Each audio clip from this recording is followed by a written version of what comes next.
Welcome to Mostly True Stories with Dr. Juan Harrison, a series of feel-good, faith-based short stories from a Texan's perspective. Now here's Dr. Juan Harrison with today's story. Please enjoy. I was looking at my flower beds one day at the coxcombs or prince feathers that I dug up out of a neighbor's pasture and transplanted at home. Next to it were some Mexican petunias that I borrowed from a lady's flower bed to get a start. Those bluish-purplish flowers dominate now. My wife and I argue about the color.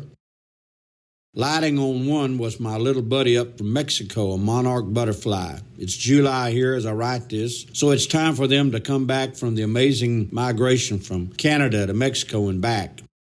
As they lay eggs, it takes about 4 generations for them to make their annual cycle. That's a lot of butterfly eggs. As you get an opportunity to think about it, imagine the miracle of it all. How do they know how and when to migrate? How do geese and whooping cranes know when to travel? Unbelief is hard work. Believers can open their eyes and be amazed. On the Canadian border, I dipped out rainbow smelt as they migrated like lemmings in the icy cold streams. I fried them, the whole thing, like crunchy French fries. Buzzards routinely return to Hinckley, Ohio, and swallows do the same to Capistrano in California during March. How do they know? Have you ever watched the bonding of mothers and babies? Where does that instinct come from? How are babies and other newborns provided medicine in the form of colostrum to help them fight off infection as a newborn? Who came up with that? Does it boggle your mind to think about how many miracles and mysteries we just routinely take for granted without a second thought? Talk about faith or lack of it. Take a minute to take inventory. Feel your pulse and wait for the next surge of blood. Put your hand over your heart and feel the next heartbeat.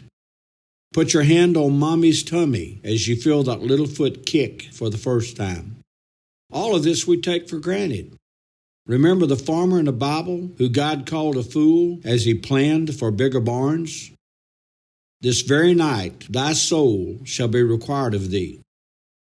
I watched the iTunes video seen by 50 million followers of Donna Taggart, the Irish Celtic singer, singing the Jen Bostic song, Jealous of the Angels.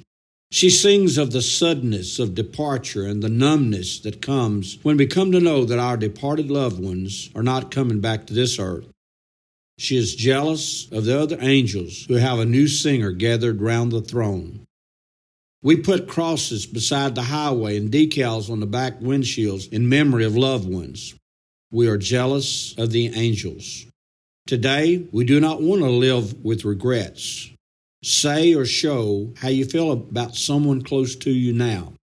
You may not get to say those words you intended. Your barns may not get built.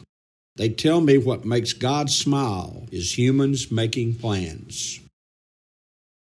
This is Dr. Juan Harrison, and this has been a selection from my series, The Mostly True Stories of Dr. Juan Harrison. Find me on Facebook and my books on Amazon.com.